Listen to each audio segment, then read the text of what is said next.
عليكم.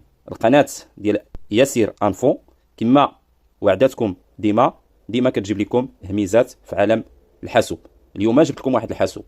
كنتي مبلي بالمشاهدة ديال الافلام ولا الافلام الوثائقية ولا الافلام الدينية ولا اي حاجة، وكتلقى مشكل في صغر الشاشة ديال التليفون ديالك الشخصي، ولا كتلقى مشكل في الدار على حساب ولادك خصهم الحاسوب ولا خصهم يقراو، وكيقول لك بابا اعطيني التليفون باش نخرج به التمارين.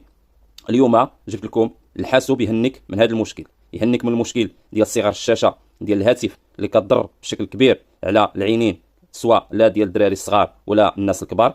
كتهنيك يعني باش انت تبقى ديما التليفون ديالك عندك، والتليفون راك عارف الدراري الصغار ملي كيستعملوه التليفون كيضرهم في عينيهم، ولا يقدروا يهرسوه، ولا يقدر يصوني عليك اي واحد وهما غادي يطفيو التليفون وما غاديش يخليوك تجاوبهم، ولا باغي تخرج نتايا تقضي شي غرض وكتسنى الدراري باش يعطيوك التليفون، يعني اما كيخرجوا به التمارين ولا كيتفرجوا فيه. اليوم القناه ديال ياسير انفو جاب لكم الحاسوب اللي يهنيكم هاد المشاكل.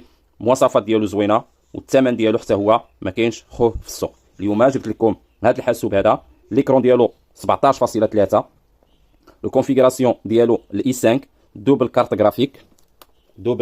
جرافيك، فيه 6 جيجا في الرام، فيه 1 جيجا في الكارت جرافيك، كلافي كبيره يعني فيه الكلافي النيميريك والكلافي ديال لي لتر فيه ازير تيوب، فيه الكاميرا، فيه الصوت، فيه الويفي. لوطونومي ديال الباتري ديالو ساعه المكانه.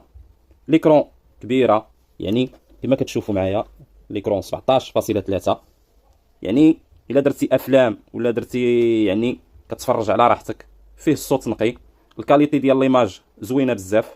يعني انا بالنسبه ليا الناس اللي ما عندوش الحاسوب ولا عنده مشكل في الدار ديال ولادو كيبغيو يتفرجوا في الافلام ولا يبغيو يتفرجوا في شي حاجه وكيلقاو مشكل ديال التليفون واحد في الدار، كننصحك بهذا النوع ديال الحاسوب اللي هو الصراحه ما غادي تلقاش خوه في السوق. 800 درهم بالشارجور اوريجينال. يعني هاد الثمن هذا يعني حتى لا تهرس ولا وقع فيه شي مشكل، يعني 800 درهم ماشي شي حاجه بشارجور اوريجينال. الكاليتي ديال ليماج زوينه، فيه لوطونومي ديال انتيرا ولا 1000 جيجا، فيه 6 جيجا في الرام.